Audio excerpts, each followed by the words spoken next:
I'm John Madden.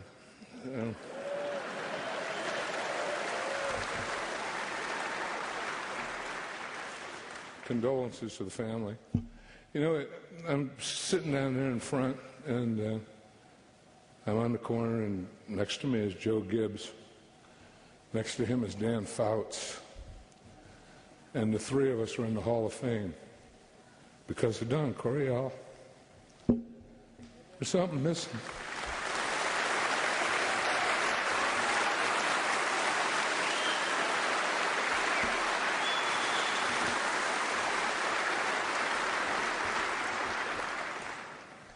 Didn't mean to start out that way. I met Don in one of the early 60 years, one or two. And, you know, we're talking about 50 years now. And it was at the Hall of Fame. It was at the Coach of the Year clinic. And John McKay from USC was the Coach of the Year that year. And he was speaking on the I formation. And they'd won a national championship, and the I formation was the hot thing then. I was coaching at Hancock College, and you know, John McKay and the I, we all were, you know, everything's a copycat. We all had to have it, and so I had to, you know, listen. You know, you're writing notes, you know, I formation, 7, boom, boom. And then in the middle of his speech, he said, you know, he said, the I formation isn't mine. He said, Don Coryell was an assistant of mine, and he brought the I formation to USC, and he put it in, and he's really the father of the I formation. So, and he introduced Don.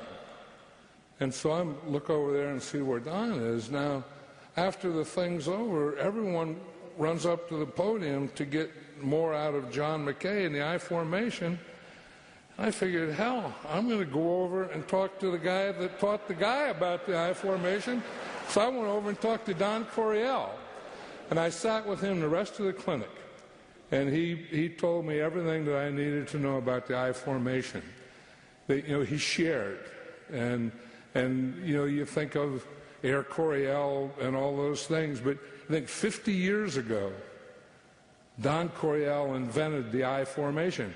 And we look at pro football today, and if you use two-back, everyone is still using the I formation. And, you know, so it's not only was, you know, his record and his college and his pros and his passing game, but there was a time where he was all about I formation power and running, and we all learned a lot from that. And, you know, Don was a football genius, and every genius has amazing concentration powers, and Don had amazing concentration powers. And when you have amazing concentration powers, you have some quirks that go with it. And everyone and every player that ever played for him and coached with him knows some of those quirks. You know, like there was a time he's doing a game plan, he's sitting at his desk, he's writing, and food and eating wasn't a big deal to Don. He didn't have time, so he reaches down in the drawer and he pulls out an apple, and it's rotten.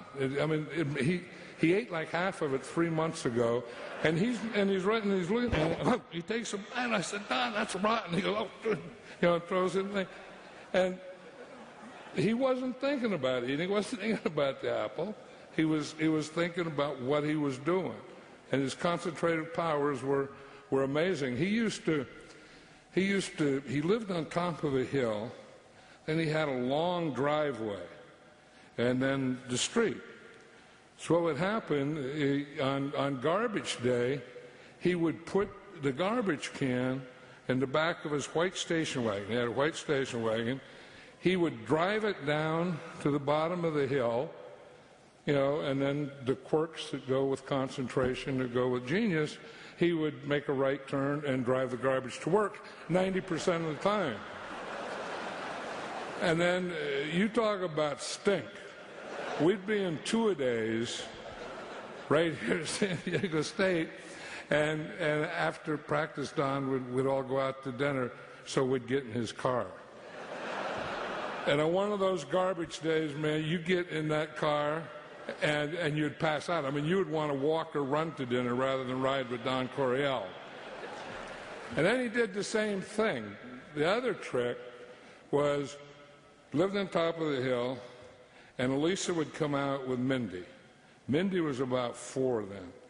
So the idea was Don would drive Mindy down the hill, let her off, she would walk back up, and Lisa would stand up and watch this whole thing, take her in the house. Well, just like the garbage, Mindy wanted to ride to school. She didn't want to stay home. So Mindy would get in the back and she would be quiet. So Don would get down there, forget Mindy was in there. Now this would happen at least twice a week. And Don would come into work and he had Mindy. And then he would have to call Lisa and say, "I'm sorry, honey, I'm sorry, I didn't," and I got Mindy. Well, of course, Elisa knew he had Mindy.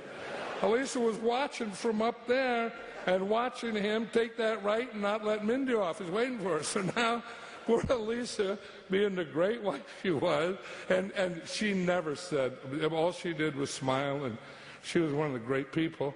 And then she would drive and pick up Mindy, and Don would say, "Mindy," and he loved Mindy like you could tell that he loved his granddaughter. And he couldn't get mad at her, but he would just shake his head and he would apologize, then he'd kind of get mad at Mindy, and then the whole thing would be like 2 or 3 days later, we'd have the same thing. But that was Don, and that was concentration, and that was from a genius. And that, as I was saying, that we all owe so much to him. And you can tell the players and the coaches that if you ever played for him or you ever coached for Don, he had respect for you and he had love for you. And it was a respect and a love that didn't go away. One of the jobs that I had as a defensive coordinator and assistant was I was in charge of summer jobs. So all the players had to have summer jobs. So now what I would do is I would take the best summer job and then I would give it to the best player. Then the next summer job, the next best player, and the next best player. So anyway, the best job back in those days was at Coca-Cola. So I have the Coca-Cola job. And it was going to go to Haven Moses. He was our best player coming in. So Don comes up to me and he says, "You got that job for Coca-Cola?" I said, "Yeah, it's the best one we got. I'm going to give it to Haven, man. He's the number one guy." And he said, "No, give it to Rod Dowhauer." I go, "Rod Dowhauer? He graduated. He can't play for us anymore. He's gone. Haven Moses is going to be our star. That's what we are. That's who we are. We need players." And he goes, "No," he said, Rod just got cut by the 49ers. And he's married, and his wife's pregnant. Said he needs it. And I had never thought that way in my life. I mean, I never did. And Don, as everyone says, was the greatest competitor. But where a lot of people do what's best for them,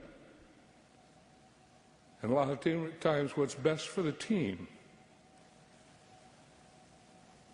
Don did what was right. Don was right. Thank you.